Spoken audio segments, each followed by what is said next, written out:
We could keep this very short. Galway are definitely going to win. There's a lot of lads down the hospital that'll be getting statues before me, so there is. Described it as a blessing that he was missing. Strange kind of blessing, Patrick. That national narrative, and does my head in, that we're reliant on Joe Canning. Like, oh my God. Turkey Burke was in full forward, causing all sorts of problems. Then they were able to bring Badger on for Turkey. Some might say he did a good job on Conor Whelan. I would say, from my point of view, that he spent half the day assaulting him.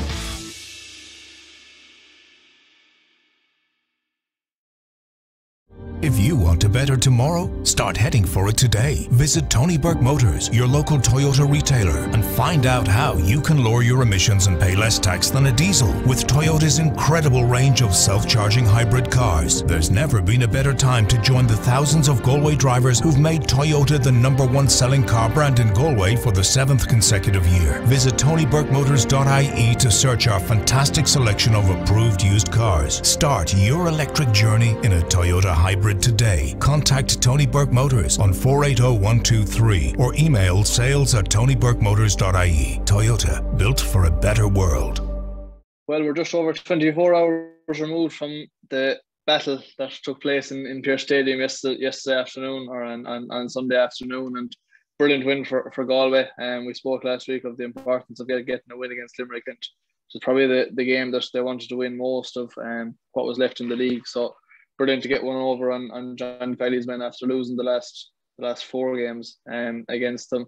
You know, a lot of talk about matters after the game, not relating to actual the hurling itself, but we're going to focus on the hurling itself for most of the show, and then for a finish with the comments and some of the stories that are being said after the game. But first and foremost, David, you got in there yesterday on Sunday to look at the match, and you know, I mean, in fairness, we couldn't have asked for a lot more from Galway in that, you know, they conceded that goal in the first half, but that moment aside, they never really looked like losing this game, did they?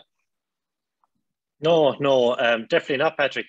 84 seconds, I think, was the overall tally that Limerick led the game, which is an interesting statistic. After David Reedy converted the first free, I think it was 84 seconds before Niall levelled, and after that, then Galway were never headed. So that was, you know, hugely encouraging sign. You'd have to be very happy with the overall performance. They just, you know, Galway seemed up for it. They were Limerick were as well. Now, truth be told, there was real kind of bit of niggle and bite to it. It was as close to a championship affair as you're going to get during the league, and it was a massive game for Galway, really. Ending that winning streak that Limerick had over them. You didn't want to be 5 games down, losing on the bounce to Limerick, to a Limerick side who are probably only building up a head of steam yet, really. Truth be told, Galway sharpness, hugely impressive again. It's just they look sharper, like from probably throughout the whole field, and I'm sure we'll go through it, but there's very little sectors of the field that Galway didn't come out on top, and I think every single line, I think they kind of won their battles, and if anything, I think probably 6 points was a fair margin of victory for Galway. I think if it was any less, you would have been saying, you know, Jesus, that was a bit harsh on Galway or anything like that. Limerick, they never looked like it. Outside maybe, you know, that spell in the second half, where I think they pulled it back to within 2 points again, or was it a point? Hegarty had a bit of an influence, but Galway, you know, they sprung Canning from the bench, and he had a huge influence and kind of calm and presence in the last few minutes of the game. So no, you're delighted with the win. Anytime you can beat the reigning Munster League All-Ireland champions, it's a good day.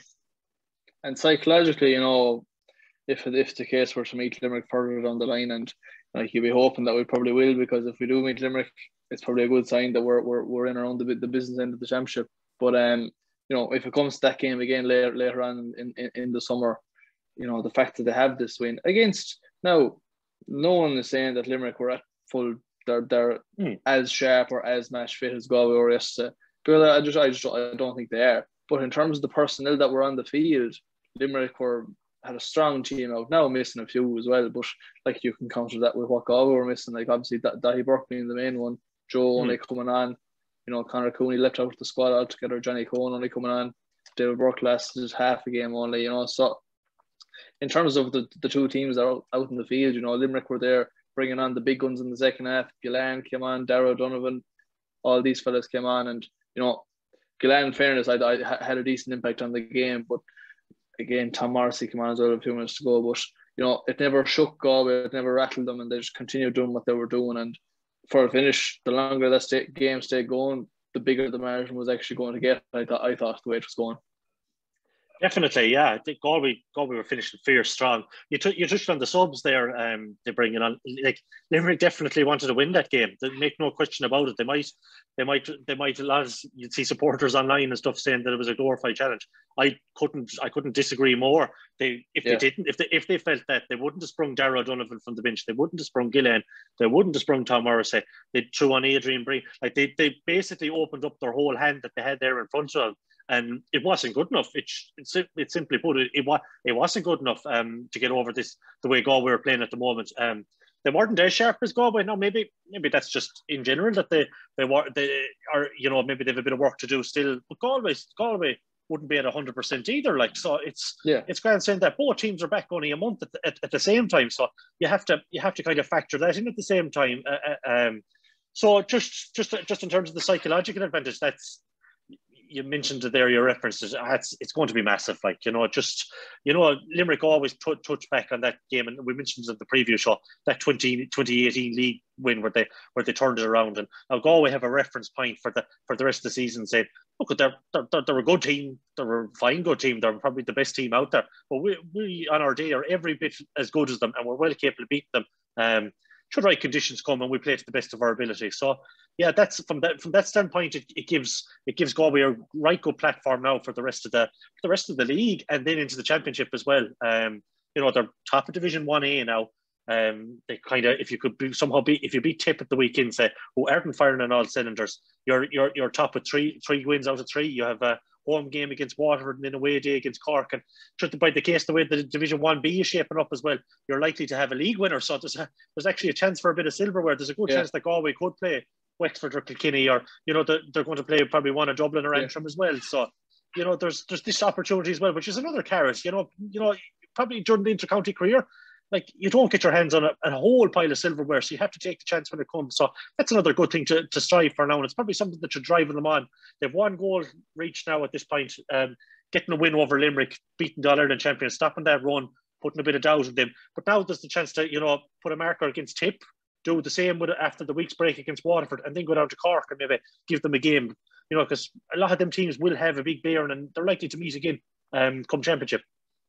Yeah, absolutely. Yeah, I think as you say, at the beginning of the league, when you would have looked at it, you would have said you wouldn't have been laying out your stall, setting out your stall to say we want to win 5 out of 5 here and go on win this league. But now that you've got the big win against Limerick under the belt, you would like to see them kick on, and we'll probably go into that a small bit more later on. But just looking at Sunday, first of all, in terms of performance, we spoke last week and we asked Angus what he felt Galway needed to do to actually win the game, and it was a case of matching them in every department was what he said, and mainly in terms of the physical stakes and fronting up in that regard. And I thought we really did that.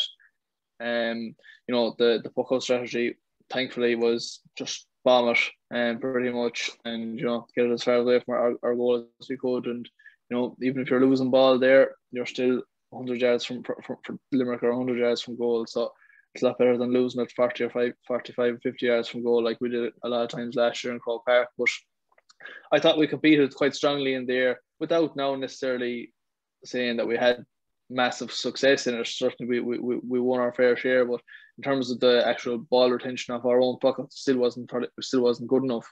But I thought the way they competed in both half lines, but our half forward line and half back line, was hugely encouraging. And they didn't get that same sort of dominance and area dominance and ability to throw the ball around like they did against us last year in Croke Park. No, and a lot of that, you mentioned the puck out there. A lot of it was getting bodies around the puck out when they drop the ball. Yeah.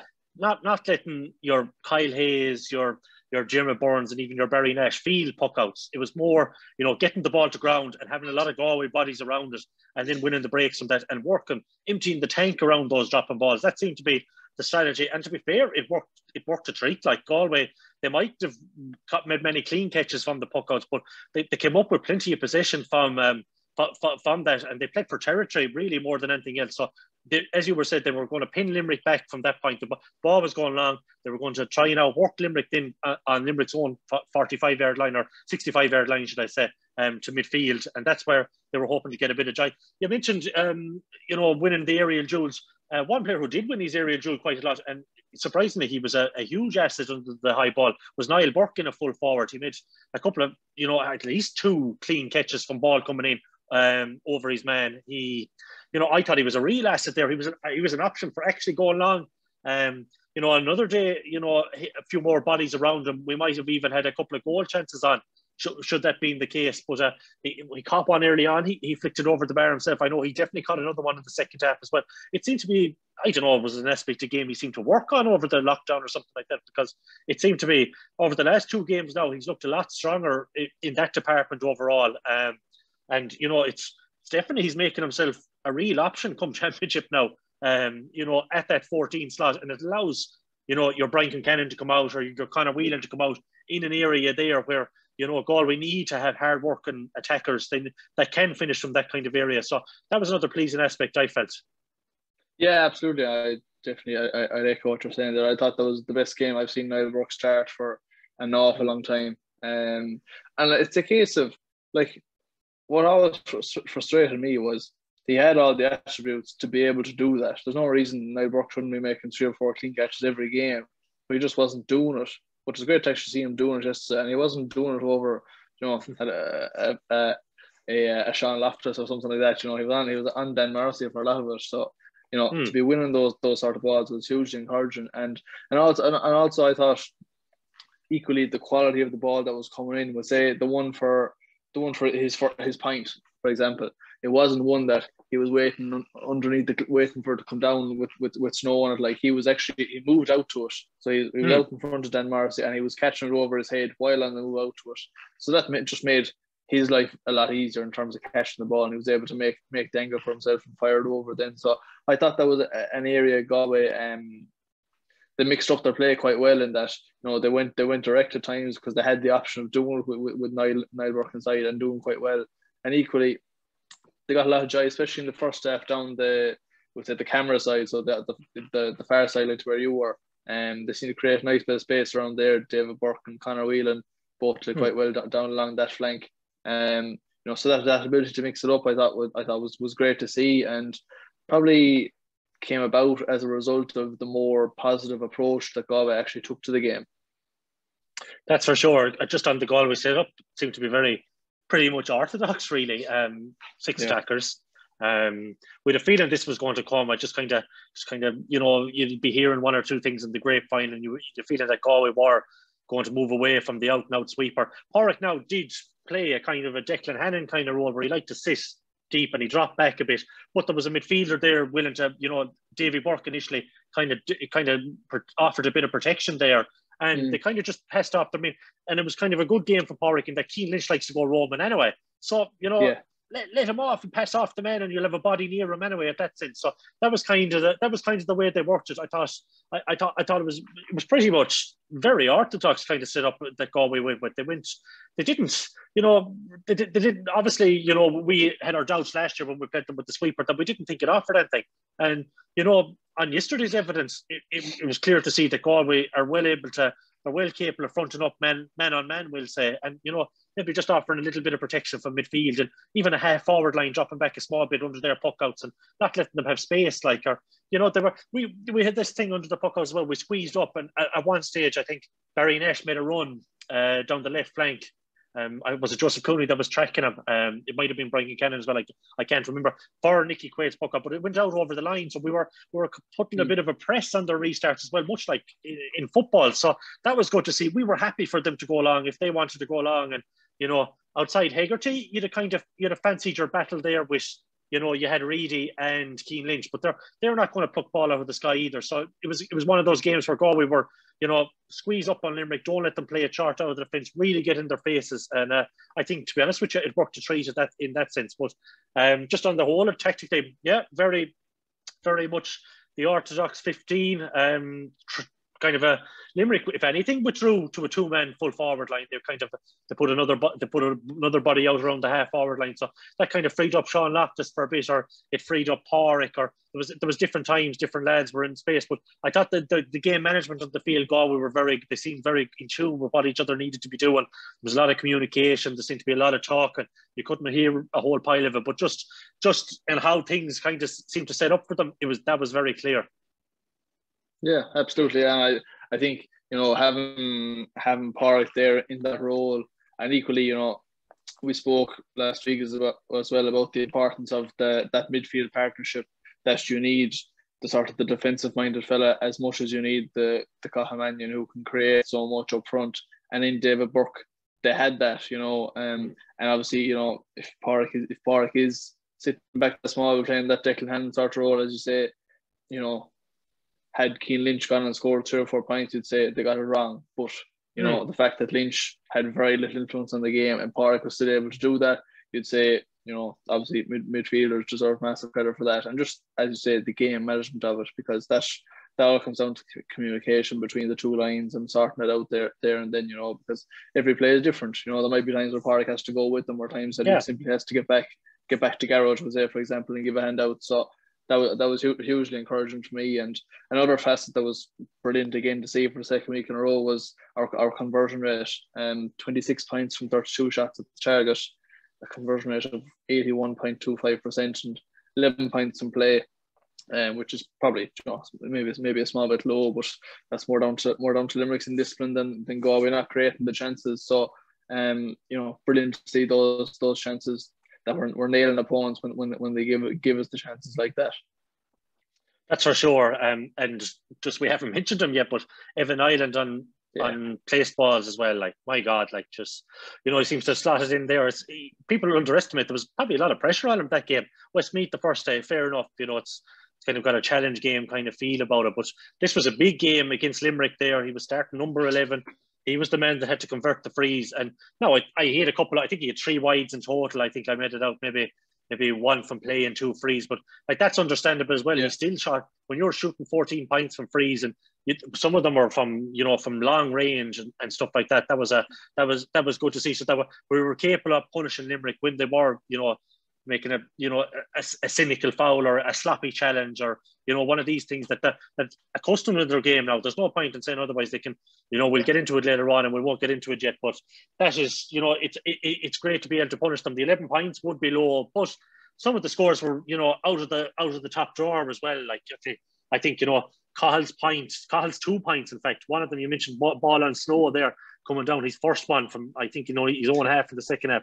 My God, like, the height that ball went up in the air, I'd say probably might still be down, like, what I mean? Just and the one that for Joe's one, where Joe made that run with, I think I counted, just watching a replay back, there was 7 Limerick lads around him, or tried to get a challenge in on him, and he just left them in his wake as well before popping the pass to Call, and just a delightful finish. And that probably score was probably the one that kind of broke the Limerick spirit more than anything else. And Joe followed up with the long range free afterwards. And from that point on, then Galway, they never looked like losing. Not that they looked like losing anyway. There might have been, a few anxious moments here and there as Limerick came back into the game, but they never looked like losing. I suppose we have it highlighted here. No goal chances really created outside. The block down on Brian Kincannon in the first half, but Limerick won't give you goal chances. They're cynical is the word that's fond them around, but that's what they are. They're going to foul as you're breaking out play, as you're transitioning from defence into attack. They're going to foul you. They're going to get set up. They're not going to let you transition very quickly from attack to defence. So you have to beat them by points. It's that simple. Like, we played them now 2 games. I think that Brian Cannon block down might be the only goal chance they've had. I don't know I don't remember a whole pile at the game in the LIT grounds, the league game last year, which kind of slips my mind at the moment, but I'm fairly sure we weren't creating blasted chances either there again. No. But is it a concern? In other game it might be, but I don't think against Limerick. It's one of these, it's their game plan. They just don't let you score goals. Like, they don't let you have a shot in goal. They're probably happy enough to let you take your points, and they'll say to themselves, "Oh, we'll beat them, by and large, by scoring points as well." They probably have more faith in they probably have ultra confidence in their shooters, no more than ourselves. So That's what I would put it down to anyway. What are your thoughts along those lines, Patrick? Yeah, I'd be much the same, and before the game, you might have been concerned if you say we're not going to score a goal, but the way it transpired, Limerick got their goal all right in the first half and had one or two chances in around that kind of 5 or 6 minute spell. But that aside, they didn't create anything akin to a goal chance either. I just thought it was that sort of a game where you just weren't going to have the chances because the ball wasn't in play long enough for those chances to even present themselves. It was very stop-start, no point saying otherwise. But again, we'll get onto the ref in a while and his performance, and neither of us, in fairness, have too much of a bad word to say about James Owens' display, but that's probably because we won. But anyhow, but no, like in fairness, even that goal chance that we did create, the half one, came from just a massive long free that Niall Burke managed to get his hand to. It wasn't like running through the defence like they were able to do against Westmeath last week. It's just you just can't really do it, as you say, and it's not a slight on our attack or our approach to the game or anything like that. I just felt it was that sort of a game where goal chances just weren't going to be created because the passages of play were so short, and whenever there was even half a sniff of a chance, we were getting fouled anyhow. So I wouldn't be overly concerned. I'd be surprised and probably disappointed if we don't get a goal on Saturday now against Tip.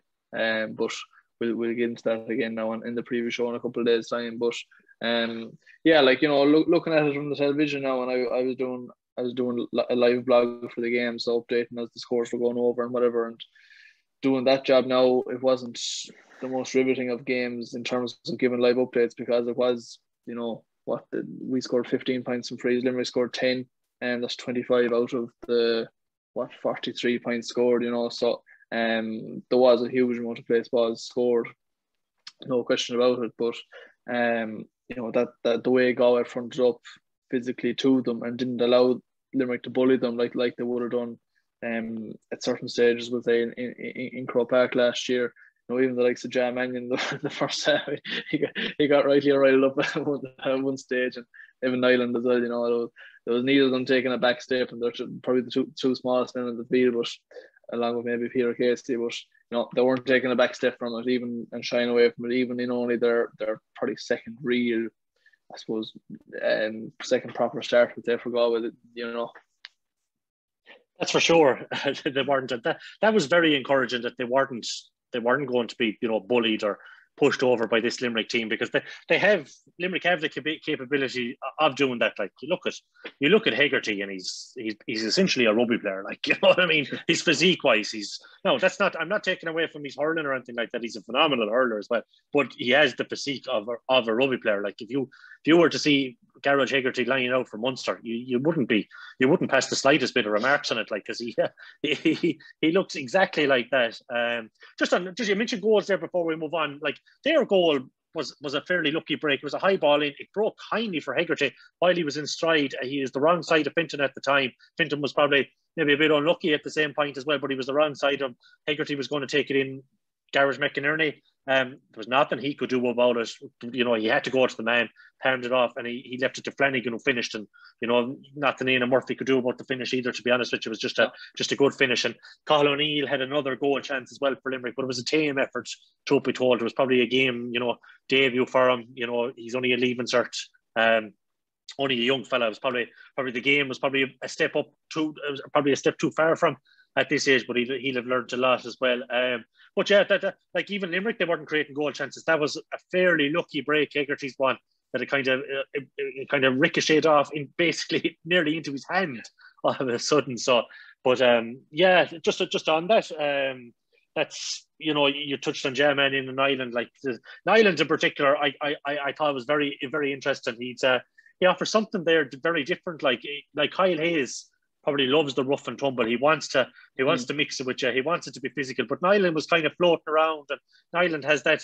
Nyland's skill level is, once he gets the ball in the hand, like he's going to be very hard to tackle from a Limerick point of view, because if you're Dermot Burns or you're Kyle Hayes and you're coming in to try and tackle Nyland at his height, the likelihood is you're going to foul him, like, because it's just so difficult to get down to to his diminutive height, we'll say.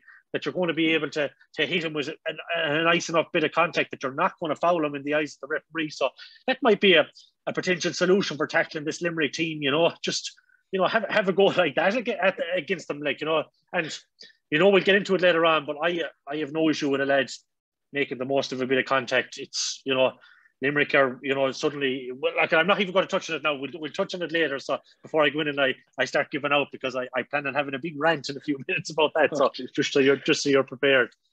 That'll be something to save anyhow. I look forward to that. But we'll go through the lines now and just touch on individual performances and collective performances. Was Murphy, we said, the importance of him to have a game where we didn't even know he was there, pretty much. Just a game where he wasn't the feature, and he made a save in the first half from O'Neill, which you would have expected him to save. Couldn't do a thing about the goal, in fairness. The only stupid thing he did was taking at least 30 seconds to try to clear a ball at one stage, and he got blocked down, but he got away with that, thankfully. But again, it's just a case of realising the level you're playing at. You don't have that much time, so smart enough, small bit on that, and he had a fine game. Outside of him, I was delighted with Garrett McInerney at fullback. I thought, again, no more than Nileberg, that was the best game he's played in an awful long time, because that wasn't a simple game for a fullback. There was times, as we mentioned, Pádraig, and he had deep enough start for a role, but there was plenty of times where Garrett was really isolated on Seamus Flanagan, and there was balls being sprayed diagonally, especially in the first half. The night who came to the near side of the field was there as the camera was looking at it, and he got out with Flanagan, if not ahead of him, and he spoiled him at worst, if not winning the ball himself and getting away. And again, he's playing a player in Flanagan who's hurling very well at the minute as well. He's not one of the Limerick players you'd say is a bit off. He's hurling very well at the minute. So he was a big takeaway for me, and it was hugely encouraging. I thought his performance at fullback. Yeah, it was definitely. He's at this point, and after a game like that, the acid test is Limerick really, and someone like Seamus Flanagan or like Aaron Gillen, those are the acid tests to see what you're going to be like at a fullback. I concur completely. Definitely his best game since maybe even 2017 at this point. Maybe for Galway. Yeah. But we've touched it before. We've seen him during the league at fullback, and in fairness, he's never really let Galway down at fullback. In any game, I have yet to see him get a roasting off any full forward, and he's been up against some decent forwards while Dahi's been away with Corofin, but there's other games that he might have missed there during the league. But no, very encouraging. You got it in one there. He got out to so many balls. With Flanagan, there was one there where he put Flanagan on his arse to the shoulder at the same point as well, which was always nice to see. Laying down that this is my area, and you're when you're going for 50-50 ball, you're going to be hit by me like a train as well. So, brilliant. I'm delighted with that. It's great to see. Because at this point, Garrett was tried in a few positions last year. He was tried at wing back, not really to his strengths, cornerback, not to his strengths. It's probably fullback now, maybe, or nowhere at this point from. But he has the attributes for a good fullback. He keeps it simple when he does get the ball. There was a small bit of messing with himself for Cahill in the second half there. They played a bit of a 1-2 and it's sprayed out of his hand and ends up in a point. But that's just that's just something you have to work on. But Flanagan is a huge test now. I will say, the great work Galway did out the field. The quality of the ball Limerick were sending in wasn't of the quality that we've come to expect into that Limerick forward line. Normally, we just not there. I said it's an 80-20 in Limerick forwards' favour.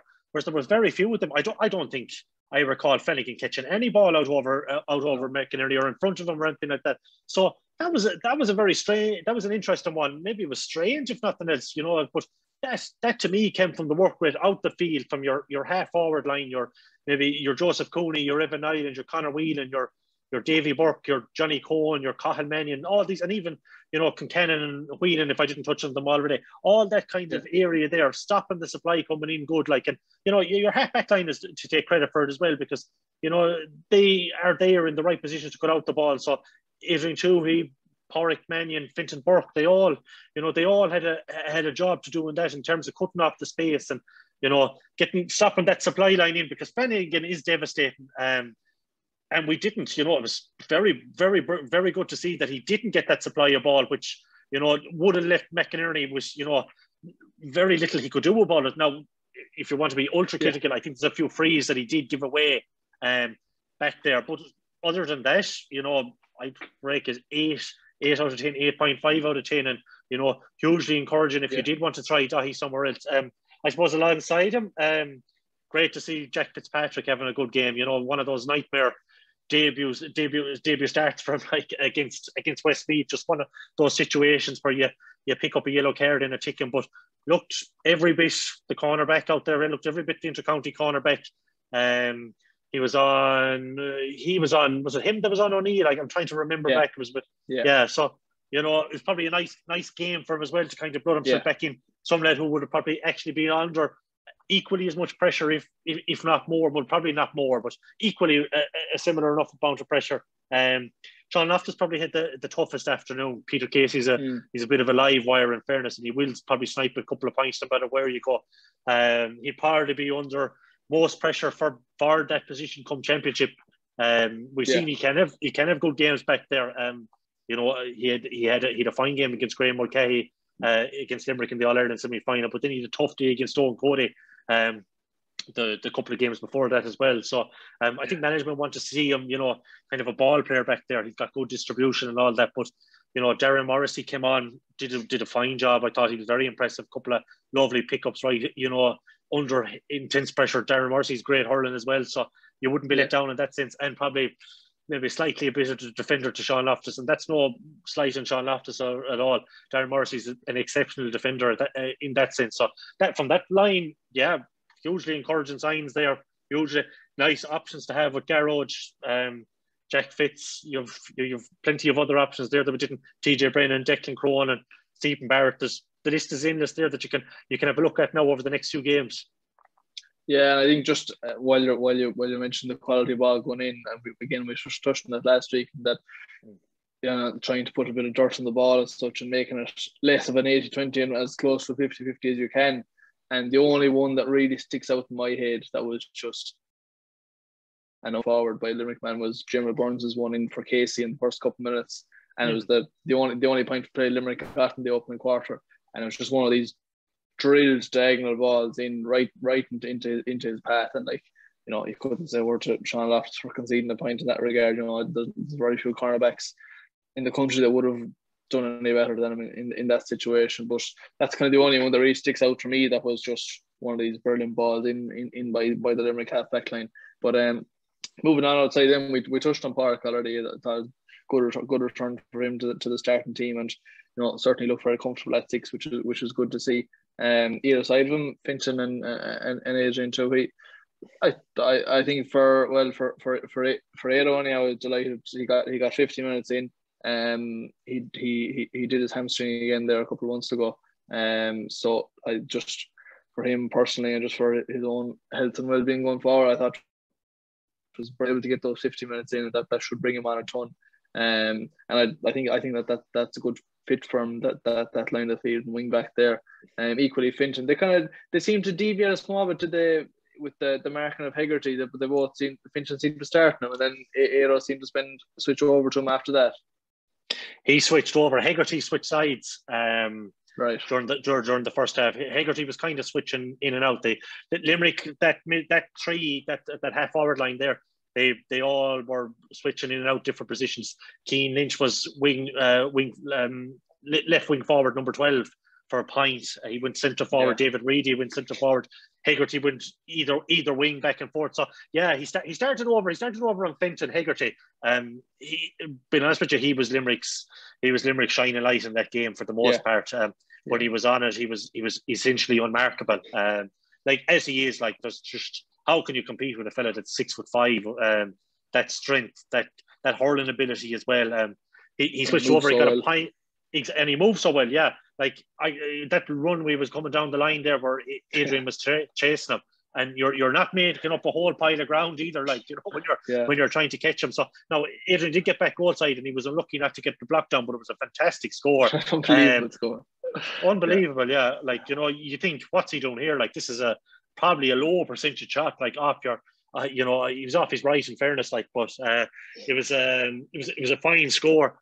for the goal, then he was kind of on Fintan as well. So, but again, Fintan was the wrong side. Hegarty started the second half well, but then Fintan just stuck with him for the entirety of the second half. He was basically, I'm guessing he was assigned, this is your job, just spoil this fella. You know, with the battle done then at that point. So, which Fintan did. After Hegarty, you know, I think he scored one of the opening points, and he maybe after that, I don't think he'd influenced down the home straight at all. He was very tame in terms of performance. So Fintan as well can take great confidence in that performance. Again, another game where he definitely broke even against Hegarty for the most part. Like you're keeping Hegarty to what, couple of points, you know, maybe setting up a goal. You're not doing too badly considering the form he was in last year. So that line was hugely encouraging. Shane Cooney came on then back there as well in the second half. He came on as a sub, and part of his dial was basically, I think, maybe to rile up Cian Lynch and try and, you know, take his mind off the game. There's plenty of wrestling going on off the ball, but like that's the defender's job. It's up to Lynch to keep his head. You know what I mean? Shane was there. He was doing perfectly what you'd want from your defender to do. You know, annoy and be a thorn in the side of Lynch, basically. You know what I mean? Like so, Lynch didn't get all his own way. He tried everything the last day. He started on Pádraig, came out on Adrian. He switched the far side. Was trying to drop into midfield.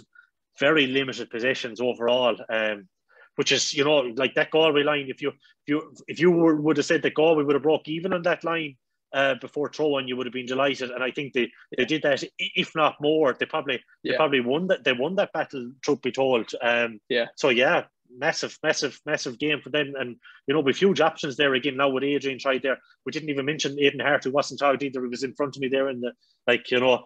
Might he be tried against Tip the next day in corner forward or something like that when he's finishing the game deciding goal against Tip? Like, but no, I think I think them days are done since he started out. But you know, huge options in that half back line now. Huge options all over the field, which is fantastic to see. Yeah, and just on the Aidan Hart in attack, is even the Cork Community School. You've probably seen it. They're having a running a poll at them and to pick the best hurling and camogie team of the last 25 years, and he's down as a forward and from his school days. So like things have obviously improved a fair bit from him since then. But yeah, that's how he started off life. All right, so yeah, we'll see. Does he make a return before he finishes up? But yeah, for now I'd be happy enough with a wing back person anyhow. But yeah, no, as you say, that half forward line. I mean, Reedy and Cian Lynch were pretty anonymous in open play. Hegarty very good, all right, but two of the three half forwards were pretty quiet. So job done for the half back line as far as I'm concerned. Midfield, Conor Mannion probably quiet enough in the first half, and then thundered into it in the second half and had an outstanding second half. And then on the other side, with David Burke, probably played the best half an hour he's played in the Galway shirt since 2018. I thought, I thought he was back firing on all cylinders. Maybe it was just he was having just trouble with the body last year and little niggles here and there, and maybe it's just the break he's had now. He's refreshed and ready to go again. And but if we get 2017, 2018 David Burke back for this year and performing like he was there in the first half on Sunday, I think we're in a good place in that section of the field anyhow, because you know he was just when he's in top form, the ball just seems to land at his feet all the time without him really doing an awful lot. And that's just how it seems when you're looking at it on television, you know. And then when it's at him, it just when the ball's at his feet, it just comes so easily to him. And he was very effective back the field and going forward as well, which was brilliant. So limped off, holding the hamstring, you reckon, after about half an hour. So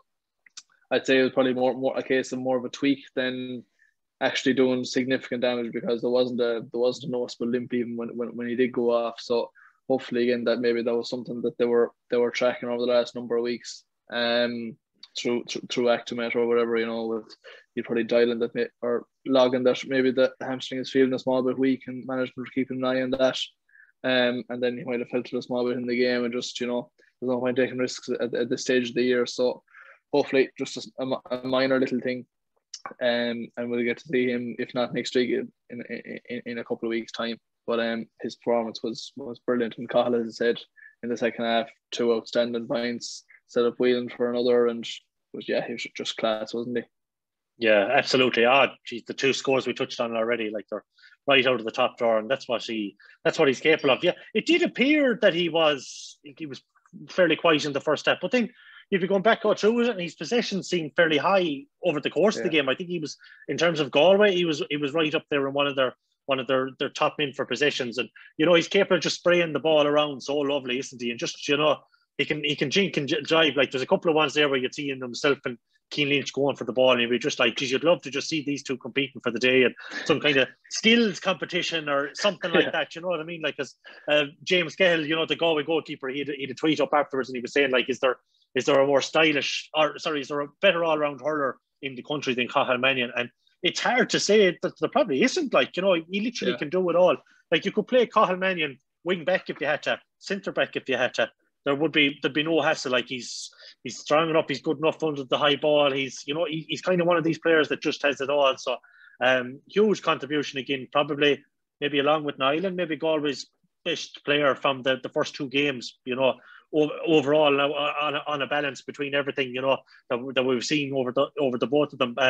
You mentioned Davy Burke there. Oh yeah, brilliant to see. Just fantastic. Like what a performance. After such a tough year last year for him to come back like that. And I think I'll tell you, there's not many better sights in Galway, following Galway Ireland, than watching Davy Burke come steaming forward when there's a fella with the ball in his hand, and he just takes full flight and he just lets unleash one of these gorgeous swings, and it just sails right over the black spot of the crossbar. It's just it's a form of porn to Galway Ireland supporters. It's just it's a beautiful sight. Like it's one of these trademark scores. Like it just.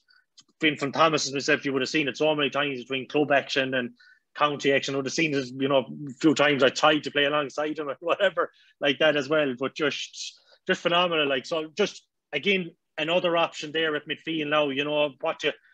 If you got Davy Burke to start the game, empty the tank for 40 minutes, 45 minutes, maybe even more. Like it didn't look like his engine was slowing down any part. Anyway, it looked, if anything, he was really up for this game from the off. He seemed to be absolutely everywhere in the opening 30 minutes before he went off. And you mentioned there was kind of, I don't know if he even tweeted, he was just kind of pointing towards it when he was coming to the field.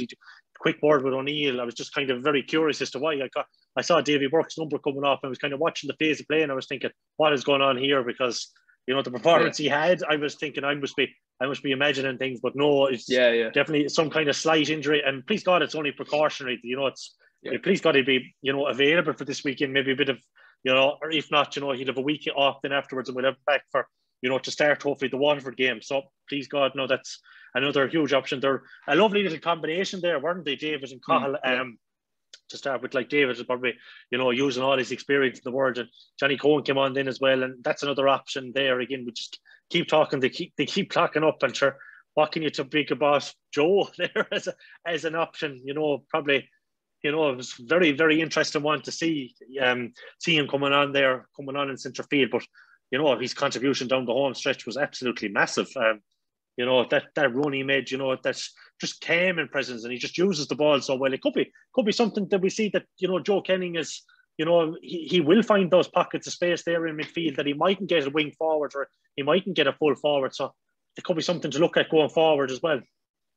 Yeah, and it's a good point. And the thing with Joe Kenning is obviously he's not one of these fellas that you'd say it'll upset his game or his approach to the game if he's played in this position midfield today and wing forward the next day and full forward the day after. It'll make no odds to him at all. He's played every position there since he was 15, 16 at the top level, really.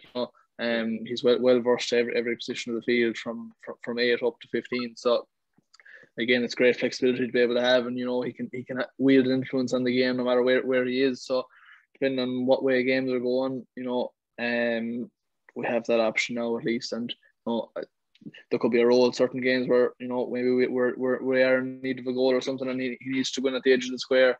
And equally, a game like that where, especially when things open up a bit, you could really see him having a huge influence on games from midfield the way he did the last day. And not that I'd say the game opened up hugely the last day, but he certainly made the most of it when the ball came his way. And further ahead of them, we already touched on Nyland and Niall Burke, I suppose. Conor Whelan put in a big shift. Got 3 points in play, and again, just as you expect, played deep enough, rather than actually playing 15 like he was listed. But was just such an influence both on and off the ball, as you'd expect from him, and finished a brilliant point in the second half, the one over the shoulder, the call set up. So it was brilliant to see him firing. Brian Kincannon probably not fully firing as he was in Championship last year, but getting through an amount of work, and I think I'd have no fear about him coming Championship. I think it'll come right from in the next few weeks. Even in the club Championship last year, Brian Kincannon wasn't overly inspiring by any means for Clonmerdale like he would have been in a lot of years previously. But when it came to Inter-County Championship with Galway, he was on a different level altogether. So I don't know if he was there for me with him. And equally, John Mannion took his point very well, got about his business. Wasn't the kind of game I think I can count one ball that really actually came to him one-on-one, and he managed to engineer a free for himself, which Nyland put over. But it wasn't the type of game where his stock either went up or down, I thought, really. But just another nice bit of experience in Joseph Cooney too. Good to get a bit more game time into him, and he's definitely going to improve as well over the next few weeks. Yeah, probably Joseph Cooney, he gets better with the more hurling he does. It's always been the case. Yeah. Every game it kind of adds to him. He's probably, out of all the players, you'd probably say he's probably the least sharp looking at the moment, just kind of watching in from the outside, just on game time. Probably has probably a bit more work to do to kind of get up to speed, but that'll definitely come, because anytime come Championship, Joseph Cooney's normally flying as if he gets a bit of training and practicing. He's kind of he's one of those players that just needs game time. As much game time as you can give him, the better. He'll be flying. It looks like it's going to be the half forward line as where he's probably likely to be detailed this year. So he won't have to worry about defending. He can kind of play his own game there. He seemed to be one of the reasons he mainly started was he was an option initially for the puckouts. They seemed to target Barry Nash down that side. Now, he didn't catch a whole lot, but Galway managed to get bodies around it. So that was something that you could maybe look to exploit maybe down the line if, Limerick have an area like that, although come Championship, it's likely to be back to the traditions. Burns, Hannon and Kyle Hayes marauding up the wing. So just on the other forwards you mentioned, Kincannon was, I wouldn't say quiet. I think he'd nice bit of involvement. He was working fierce hard, and he's kind of a niggly kind of fecker, he's kind of one of these lads that you wouldn't want to play with. He's kind of in your ear, he's niggling at you, he's giving you, you're on the ground. I think he ran over to the sideline one run, was with Richie English, and they were both sliding, the ball went out of play, and I think he gave English a bit of a dud getting up anyway, and English wasn't too happy, so kind of a few words were exchanged there, and there was a couple of other incidents like that. So he's definitely the type of fella that as a defender, I'd say he's just, and I mean this in the most complimentary way possible. And as I've always wondered, he's a pain in the hole, basically. And just stop fucking mouthing, I'd say. So that's not a bad thing. Any way you can get these edges at all. And you mentioned it there. Come Championship, he went to another gear last year. He was robbed of an All-Star. I'm sure people would say it's Galway bias, but he was absolutely robbed of an All-Star. He was best corner forward in the country by a mile, in my view. Maybe. I thought he was better than Gillen. I thought he was better than, and like a lot of, these players that were in contention for All-Stars as well. If they wanted to pick up, but sure, that's old history there. Conor Whelan, phenomenal game.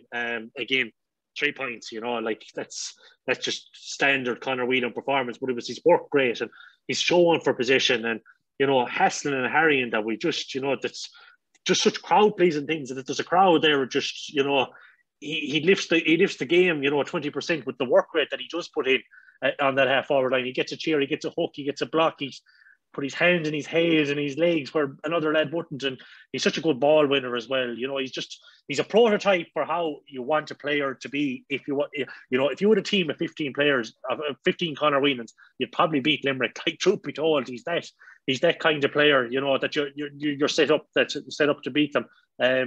Jam Mannion, you said, just not the kind of game for him, really. We kind of the wet ball as well. Again, not going to suit him. It's a dry. Jam Mannion's good, solid, dry day, but still sniped a point, won a free, as you said. It's a decent contribution for a lad only making his second game. you know, he'll have learned a lot. You'd hope again he'd be started with against Tipperary and give him another rattle. You know, just kind of stick with him now for this league and just see how it goes. You know, give him as much game time as possible. Niall Burke, we mentioned already, best game in a long time. Yeah.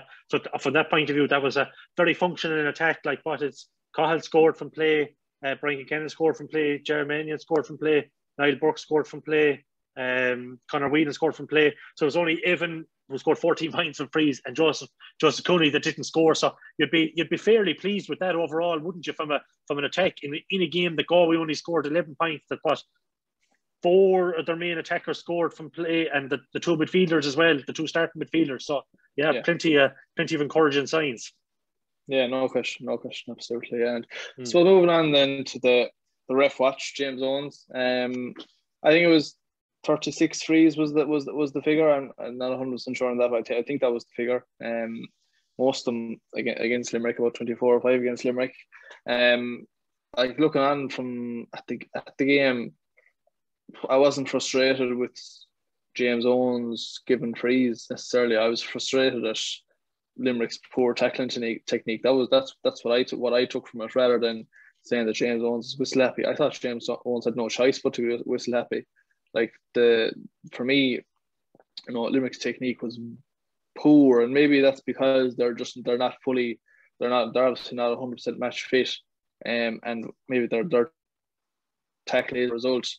You know, they brought the same physicality as they did last year, but they didn't channel it in the right way in terms of how they were tackling. Those arms going in and hurls flying in and contacting with lads' heads, you know, in the air, or when they're chasing after them.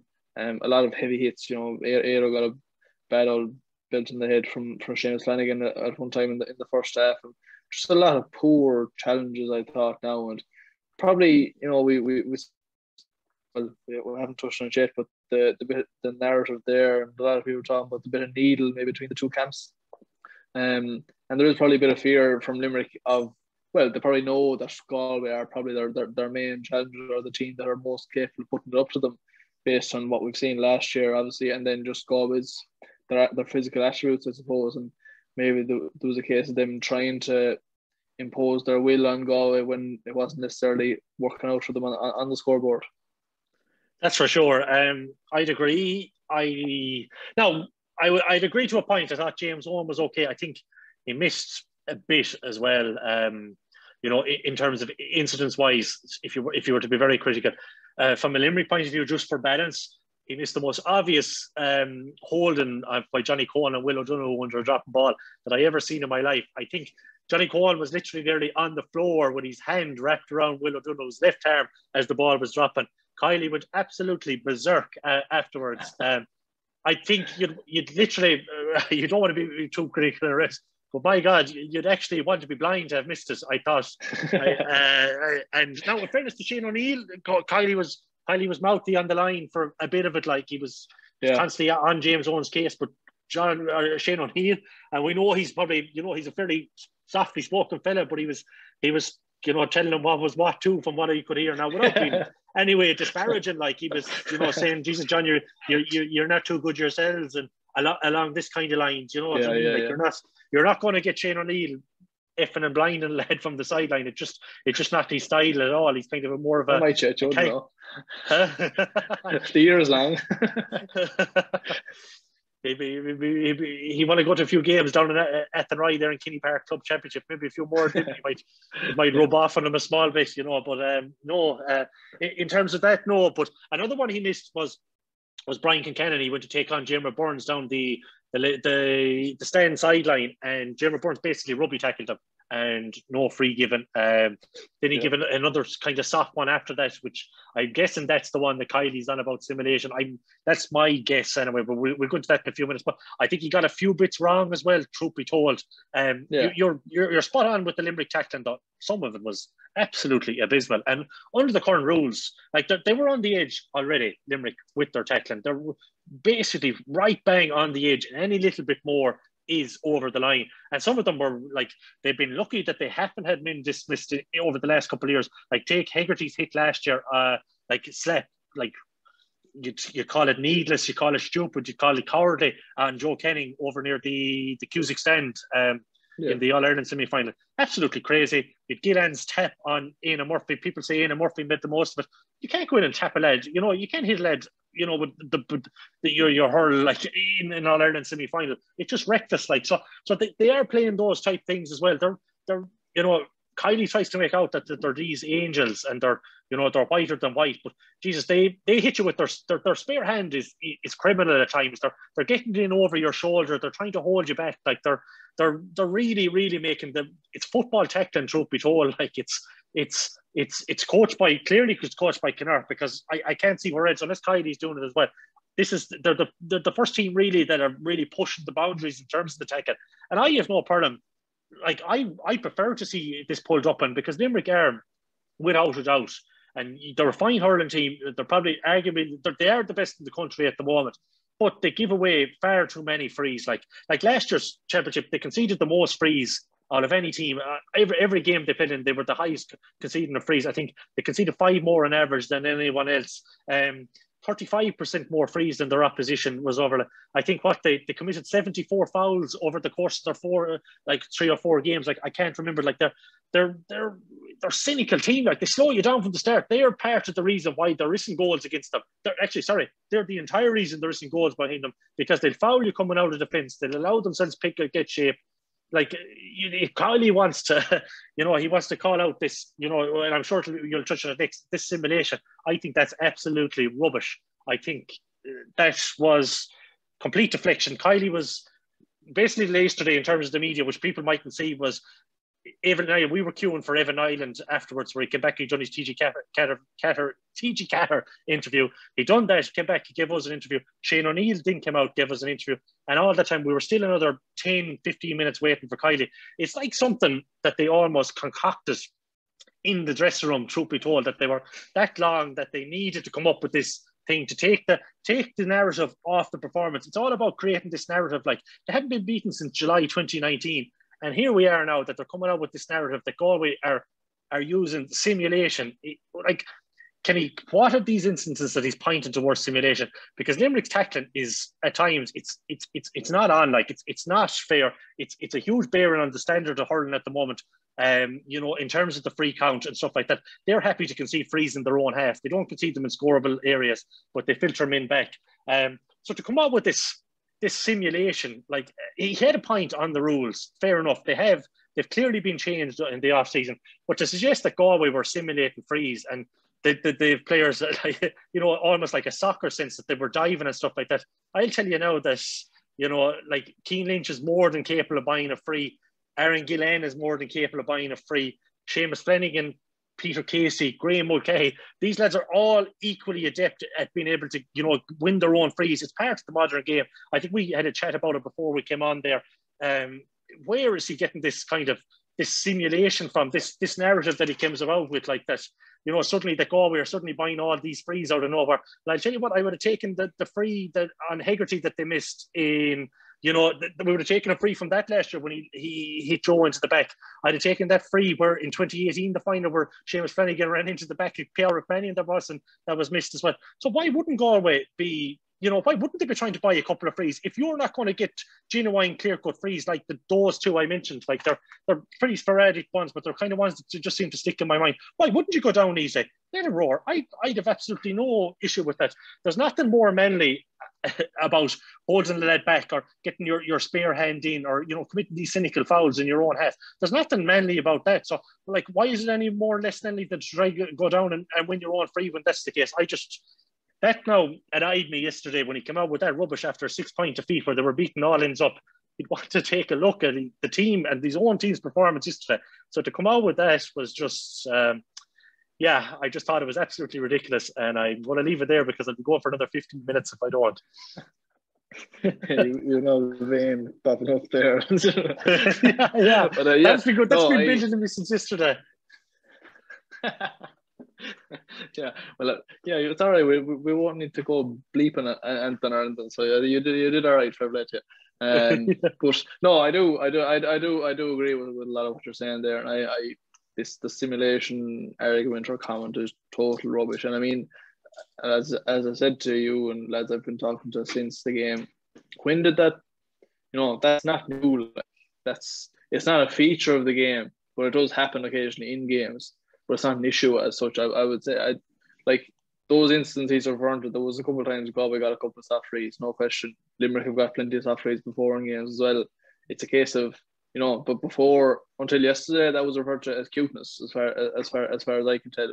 It's the case of if you're coming out from the backs and you're getting bottled up by a couple of Limerick lads and you feel a bit of contact on the back, you go down the ground, because if you don't, you're going to lose the ball and they might score a point. And if you do, you might get a free and get a chance to clear your lines. Like I always thought that was referred to as cuteness, but maybe it's now been deemed simulation apparently. But that's as much of an example as I can see. Another one is this Jam Mannion, the free he won. He had lost that duel. He wasn't going to win the ball when it came. He made the initial contact on the ball, but he wasn't going to win it. So he knew he had a defender on his back. Yes, no question. He grabbed his hurl a bit and went around top to make it look like the Limerick man went up on his back. No question. It probably should have been a free the other way. But are you telling me a Limerick man has never done that before in his life? Total rubbish. But yeah, that's kind of where I stand on it. And I do agree that there's a lot of stuff needs to be ironed out as regards the rules of the game and what is and isn't deemed, legible and that. And Anthony Daly said it as well, in his column for the Examiner. He was saying when he was co-commentating on games, he kind of felt like he was explaining a lot of decisions that were being made to the viewer, and he was kind of thinking to himself, what actually is a free here, so there's a big massive grey area there. But yeah, those comments, as you said, they scream sour grapes to me anyhow. And I think people outside of Limerick will probably agree with that as well. But yeah, I mean, I don't really want to go on about it a whole lot further. I think we've heard touching it there, and I think I'd much rather focus on what we actually did in the game and the all the very good stuff we did in the game, and obviously getting the win. And before we finish up, just I suppose the importance of driving on from here now that we have got those. As I said before, it wasn't necessarily a league that we were setting out to say we want to win 5 out of 5. Now that we've won the first 2, you want to be driving on and kind of get another win over Tip next weekend to take with you into the break, don't you? Absolutely, but it's one of these things that, incredibly enough, how often is it before a Galway Tip game that the pressure valve for Galway has actually been released a small bit? They can kind of go to the Tip game now, and there's not a huge lot of pressure, because at the end of the day, no one is going to be too upset if we don't win the league. Now, it's nice to win it if the opportunity arises and they do get over Tip, but it's a game that Galway now can go to play Tip. It's a short turnaround. It's 6 days. They can experiment, a small bit now with the team, having known that they've really set out their stall against Limerick. And I won't dredge it up again. But just on Kiely's comments, it's one of these things that could be motivation for Galway. Coming down the line, it's why wouldn't you? We're simulating, right? So let's see this. Like teams can be a whole lot worse if they wanted to be in terms of simulation. I actually don't think it's an issue in the game at all. No. As you said, cuteness is how it would be referred to in a local club game. It's just a forward being intelligent or a defender coming out with the ball being pretty smart. But yeah, no, it's a great opportunity now. I'm looking forward to seeing maybe an experimental enough lineup maybe against Tip. Like Tip aren't, we'll touch on it, we'll have a review show in the coming days, but Tip aren't firing on all cylinders either. But I'm sure they'll love a crack now at Galway, knowing that it's a real opportunity to compete. They'll be probably showing their best hand. There'll be no shadow boxing, because we're not likely to meet them to the All Ireland series if we do meet anyway. So yeah, absolutely. And then just before I finish up, I think you're going to take us through the updates to the fantasy hurling table, our own mini league. A weekend where Tony Kiely cost a lot of lads big time. I know you're still upset. Maybe was that what caused the rant really more so than Kiely? The fact that Tony Kiely was your captain, he only lasted about 15 minutes in Cusick Park, or I don't know, but yeah, that cost you big time. But another exciting weekend. I know anyone who was disappointed in Donald Burke last weekend and took him out this week, I said they're fairly disgusted with themselves. But overall, yeah, no, another great weekend, and just great to have an interest in all the games, really, isn't it? Like, and checking how your lads are going here and there. But yeah. So how's the top of the leaderboard looking? Yeah, it's a slight change in the top two anyway. Colm Keaveney has overhauled Sean Brogan. Fine score from Colm Keaveney from he was Real Merlin Park.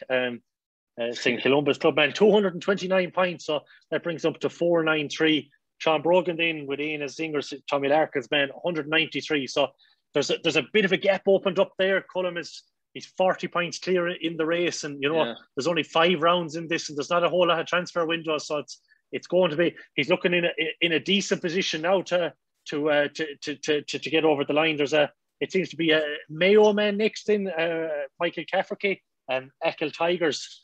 Jesus, Mayo lad there, showing the rest of us up in terms of the hurling, you know what I mean? So bring that man in coaching them or something like that. He might bring them along. And you have a fella from Scariff and Clare, then Damien O'Grady, Dogs Dynamos. He's 434 points, with Paul Dolan from Abbey Knockmy then rounded off the top 5 and 433. There's a few other notable names there. There's a Ballinderry 9 and 10 with Patrick Ahern and Kevin Lane. There's only a point between them, and maybe they're sharing information or something along those lines. The Ballinderry Mafia are trying to get the jersey for themselves. But other than that, myself, I'm more or less where I started. TK, a nightmare when I see that I had it on here before I went into Galway, and I saw the injury first, and I was like, stick him in full forward and let him stay on the freeze and just leave it at that. But no, he came off, and just nightmarish stuff. Like, so, I did get it. As you said already, I did get a bit lucky with Aidan McCarthy that he was the one who took the freeze afterwards. But I'd have taken the double points and Tony Kiely any day of the week. Probably would have made a bit of a difference if Kelly scored another couple of points. I'd have been looking at maybe top 10 this week. So you can't win them all. And yourself, you said you made a bit of a ground up this weekend yourself. Yeah.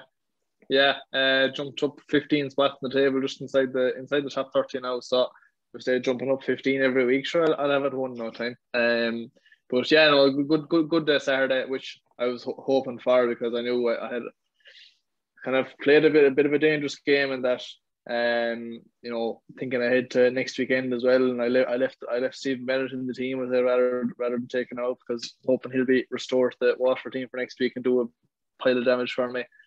So look, yeah, a bit of a risk there. So yeah, happy enough overall. I knew Sunday wasn't going to be a hectic day. Probably worked out all right for me. I had Kelly in the team all right, so it worked out all right. Him going off, in that I had Aidan McCarthy there as well, so picked up a nice few points from me there, and the likes of you didn't get double points. So yeah, happy enough with that. And sure, look, I'm coming for you anyhow. But as regards our friends of the show, I mean, it's looking like they're dueling it out for the wooden spoon at the minute. And Angus and Chunky, Chunky's gone backwards in the week, and Angus just kind of staying in around where he was. So yeah, not looking hectic for our so-called experts. No, that's for sure. And what Chunky had, whose team have I up here first? I have Angus's team up here. He's 68 out of 71. Experts were saying we're getting on these shows, and they're we're going to have to rein back in whatever huge fee we'd be paying them anyway. Chunky's the same. Get Mikey Cafferty to be on as our guest next week. I'm telling you, we'll need Colm Keaveney from town there. Please send down a message through, and we'll get you on, and you can talk us through what exactly is happening, or what we're doing wrong. Chunky just kind of, I don't think he made any transfers. He kept Caleb Lyons in the team. He's Jamie Barron there as well. Whelan now, in fairness, Whelan captain, he got 34 points from, so that wasn't too bad if nothing else. I think the whole country had Tony Kelly, so it at least it's going to really affect you. But the killer is, if Kelly doesn't play next week and he's my captain, it's nightmarish stuff. I'd be expecting I'll be managed to fall back the pack a lot. It's who has Westmeath next week? Or I'm trying to think. Is it Cork? I'm not sure actually. I'm not sure. Yeah, whoever has a captain, say if it's Cork, I can't remember if it's Limerick. Whichever one of them has please God, he'll start. Yeah, and you'd imagine they'd be probably racking up probably a cricket score, truth be told. Although Westmeath, by all accounts, they were probably fairly improved against, albeit a second string Waterford team. But yeah, it's all to play for. The boys at the top. I don't think I'll be owning the jersey this year now, anyway. But especially with Tony Kelly's injury, please God, they might start fucking washing them in a bit of, I don't know, holy water or something down there in Clare and Ballyea, and he might produce a bit of a miracle comeback, but it didn't look likely on last weekend anyway. No, absolutely not. We should look another great weekend to look into next week, and as I say, we'll be back in a couple of days' time with our preview of the Tipperary game on Saturday, of course. So, tighten up schedule this week to get everything done and dusted, but we'll be sure to get it out as soon as we can. As always, massive thanks to our show sponsors, Tony Burke Motors. Their sportsmen massive for us for the league, and they're on board for the whole league, where we'll have 10 shows altogether, 5 preview shows. And if anyone is looking for a new or second-hand car, head into Tony Burke's there in Ballybridge, or else look them up on the website tonyburkemotors.ie, and the lads there will get you sorted out. That's pretty much it for this week, David. Hopefully you won't get as angry on when we're looking ahead to the Tip game in a couple of days' time. But looking forward to Saturday again already, and great to be heading into it off the back of a great win. And sure, yeah, we'll be back in a couple of days' time. Hope you all enjoy the show, and don't forget to like, retweet, share, just spread the word, get it out there, and follow us on Instagram. Keep the followers coming there.